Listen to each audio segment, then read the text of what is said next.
Hi hello guys, welcome to I dream media. So మాన్సూన్లో మనకు ఖచ్చితంగా వినిపిస్తున్న వైరల్ ఫీవర్స్ అన్నీ మనము డెంగ్యూ కానీ టైఫాయిడ్, మలేరియా ఇలాంటివన్నీ వింటున్నాం. కానీ రీసెంట్ టైమ్స్లో అయితే నిఫా వైరస్ అని చెప్పేసి కేరళలో కూడా డిటెక్ట్ అయింది. అది ఎవ్రీ ఇయర్ కొన్ని చోట్ల మనం వింటూ ఉన్నాం. అసలు ఈ నిఫా వైరస్ గురించి మనలో అవగాహన అనేది కూడా రావాలి. మరి ఆ అవగాహన గురించి మనకు అందరికీ మంచి మంచి సలహాలు, మరి వచ్చిన తర్వాత ఏమేం చేస్తే మరి దాటి నుంచి కూడా బయటపడొచ్చు అని సలహాలు ఇవ్వడానికి కూడా మనతో పాటు కూడా ఉన్నారు డాక్టర్ రాజేష్ ఉక్కల గారు. సో ఆయన జనరల్ ఫిజిషియన్. సో ఆయన్నే అడిగి తెలుసుకుందాం. Hi sir. హలో అండి. రాజేష్ గారు, welcome to the I dream media. So present అయితే యూజువల్లీ మనం అయితే కొన్ని సంవత్సరాలుగా డెంగ్యూ అని చెప్పేసి ఇవన్నీ వైరస్లు మనం పేర్లు వింటూనే ఉన్నాం. కానీ రీసెంట్ టైమ్స్లో అయితే నిఫా వైరస్ అని చెప్పేసి మనం ఎక్కువగా వింటున్నాం. అసలు ఈ నిఫా వైరస్ అనేది ఎంత వరకు ప్రభావం అనేది మన మీద చూపుతుంది, వచ్చిందంటే ఏం చేయాలి? సో మీరు యాక్చువల్లీ గమనిస్తే ఈ వైరల్ ఇన్ఫెక్షన్స్ అనేవి కాస్త ఎక్కువగా కనబడుతున్నాయి. వాటి వల్ల సివియారిటీ హ్యూమన్స్ మీద ఎక్కువగా కనపడడం అనేది జరుగుతుంది. అయితే దీని కాంటెక్స్ట్లో కాస్త మనం ఒక 10 years బ్యాక్ వెళ్తే బర్డ్ ఫ్లూ వచ్చింది, కోవిడ్ వచ్చింది, తర్వాత ఇప్పుడు జీకా వైరస్, నిఫా వైరస్. సో ఇలా వైరస్లు ఎక్కువగా కనబడుతున్నాయి. యాక్చువల్లీ ఒక 20 సంవత్సరాల క్రితం వెళ్తే డెంగీ వైరస్ అనేది లేదు, చికెన్ గునియా అనేది లేదు.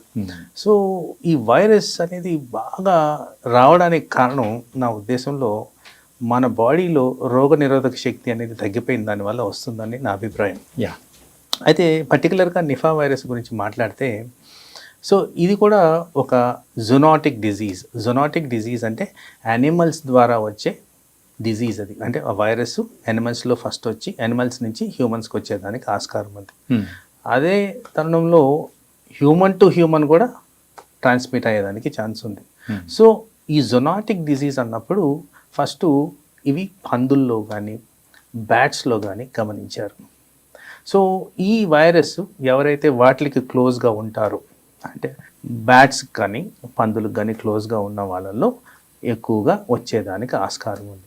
దీని ఇంపార్టెన్స్ ఏంటంటే, ఈ వైరస్ మామూలు ఎవ్రీ వైరస్ లాగే ఫీవరు, తలనొప్పి, జ్వరము, ఒళ్ళునొప్పులు, ర్యాషు, దగ్గు, తలదిరగడం ఇవన్నీ సాధారణంగా కనిపించేవి. కానీ ఈ వైరస్లో సైంటిఫిక్ పరంగా గమనించింది ఏంటంటే, ఒకసారి ఈ వైరస్ డిటెక్ట్ అయిన తర్వాత ఎనీ డిలే ఇన్ ట్రీట్మెంట్ వల్ల ఆల్మోస్ట్ 50 to 75% పేషెంట్స్ చనిపోయేదానికి ఆస్కారం ఉంది. అది దీని ఇంపార్టెన్స్.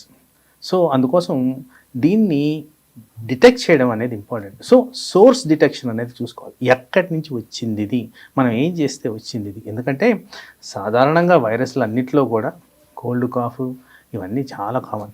వాటిని డిమార్కెట్ చేస్తూ చూడాలంటే సోర్స్ ఎక్కడి నుంచి వచ్చింది. సపోజ్ మనం పందికి సంబంధించిన మాంసం తిన్నామా, బ్యాట్స్ ఉన్న ఏరియాకి వెళ్ళామా, అలాంటి పర్సన్స్తో కాంటాక్ట్ ఉన్నామా, ఇలాంటివన్నీ కూడా మనం గమనించుకోవాలి.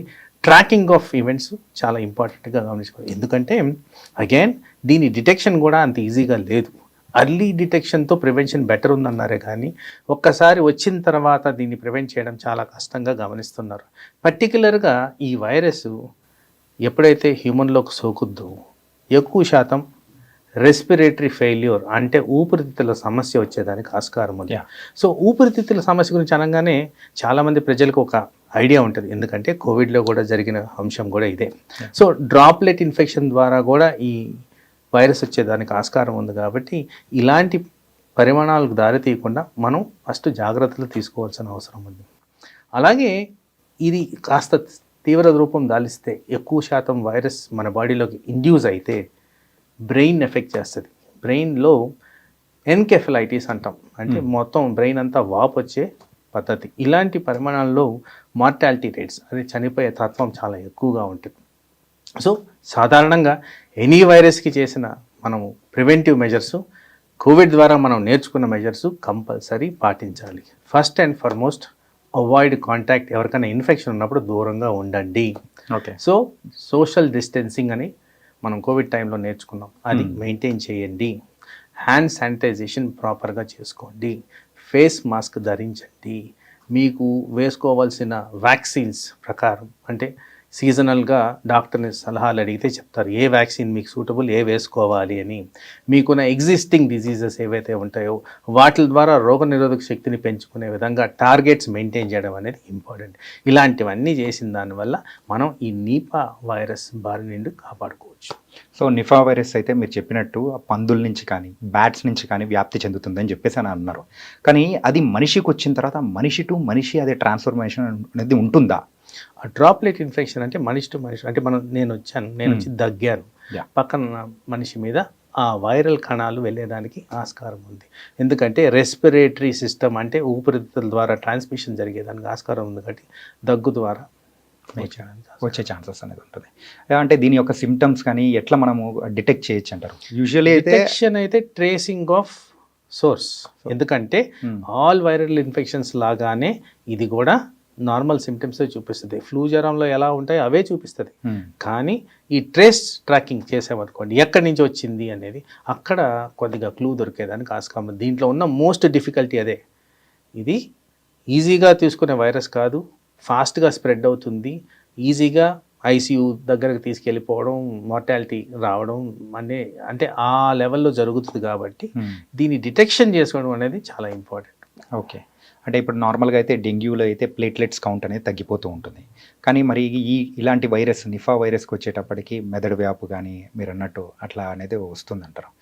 ఒకవేళ జ్వరం వస్తుంది అని అంటే అది నిఫా అని మనం అనుకోవచ్చా? లేకపోతే అదే అంటున్నాను కదా, నేను కాంటాక్ట్ ట్రేసింగ్ ద్వారాగానే కాంటాక్ట్ ట్రేసింగ్ ద్వారానే తెలుసు. ఇప్పుడున్న పరిస్థితుల్లో ఇప్పుడున్న డేటాకి ఆ విధంగా తప్ప వేరే విధంగా నిపా వైరస్ని ఐసోలేట్ చేసే ఫెసిలిటీ మనకి లేదు. దానికి పర్టికులర్ ట్రీట్మెంట్స్ లేవు. ఓన్లీ సిమ్టమాటిక్ అప్రోచ్ అండ్ మనకి వ్యాక్సినేషన్ కూడా అట్ దిస్ స్టేజ్ లేదు. వ్యాక్సినేషన్ అనేది కూడా లేదు. ఓకే. మెయిన్గా అయితే ఇది ఎక్కువ శాతము అడల్ట్స్లో ఎక్కువ ఇబ్బంది పెడుతూ ఉంటుందా లేకపోతే చిన్నపిల్లలు అంటారా? ఎవరైనా కాంటాక్ట్లోకి వస్తుంది. కాకపోతే ఇక్కడ ఎట్లా ఉంటుందంటే ఎవరికైనా రోగనిరోధక శక్తి తక్కువ ఎవరికి ఉంటుంది, ఎక్స్ట్రీమ్స్ ఆఫ్ ఏజ్, చిన్నపిల్లల్లో, ఎల్డర్లీ పాపులేషన్లో. సో వైరస్ అనేది వీళ్ళల్లో ఎక్కువగా ప్రాబ్లమ్స్ తీసుకొచ్చేదానికి ఆస్కారం ఉంది. అందుకోసం all ages can be affected. కానీ ఈ ఎక్స్ట్రీమ్స్ ఆఫ్ ఏజెస్ కాస్త కేర్ఫుల్గా ఉండాలి. అలాగే ఎవరికైతే ప్రాబ్లమ్స్ అంటే లాంగ్ స్టాండింగ్ ఆర్గన్ డిస్ఫంక్షన్స్ అంటే క్రానిక్ డిసీజెస్ ఉన్నవాళ్ళు, like cancer therapy, blood diseases, అలాగే కీమోథెరపీ, ఇలాంటి వాళ్ళకి చాలా కేర్ఫుల్గా మనం మెజర్స్ తీసుకోవాల్సిన అవసరం ఉంటుంది. అది ఏ డిసీజ్కైనా వర్తిస్తుంది. మెయిన్గా అయితే ఈ సీజన్లో అయితే కొత్త వైరస్లు వస్తున్నాయంటే ఖచ్చితంగా ఎవరైనా భయపడుతూ ఉంటారు. ఇక మార్కెట్లోకి కొత్త వైరస్ వచ్చినట్టు ఏదో ఫోన్ వచ్చినట్టు ఈ వైరస్ వచ్చేటప్పటికి ప్రజలు కూడా కొంచెం ప్యానిక్ అనేది అవుతూ ఉన్నారు అనమాట. కానీ మీరు చెప్పిన జాగ్రత్తలతో ఖచ్చితంగా వాళ్ళకు కూడా ఒక మంచి అవగాహన అనేది వస్తూ ఉంటుంది. So thank you so much sir. Thank you. So guys, Nipah virus అనేది నార్మల్గా అన్ని వైరస్ లాగానే వచ్చింది. కాకపోతే మనమైతే మన డ్రాప్లెట్స్ కానీ ఎవరైతే వ్యాప్తి చెందింటారో వాళ్ళ దగ్గర నుంచి కొంచెం దూరంగా శానిటైజేషన్ అనేది యూజ్ చేస్తూ మనము మన జాగ్రత్తలు ప్రివెన్షన్ అనేది తీసుకుందామంటే ఖచ్చితంగా మనము ఆ వైరస్ బారిన పడకుండా మనం జాగ్రత్తగా ఉండొచ్చు. సో మరొక ప్రోగ్రామ్తో మళ్ళీ కలుద్దాం. అంతవరకు take care. This is your Chanakya. See you.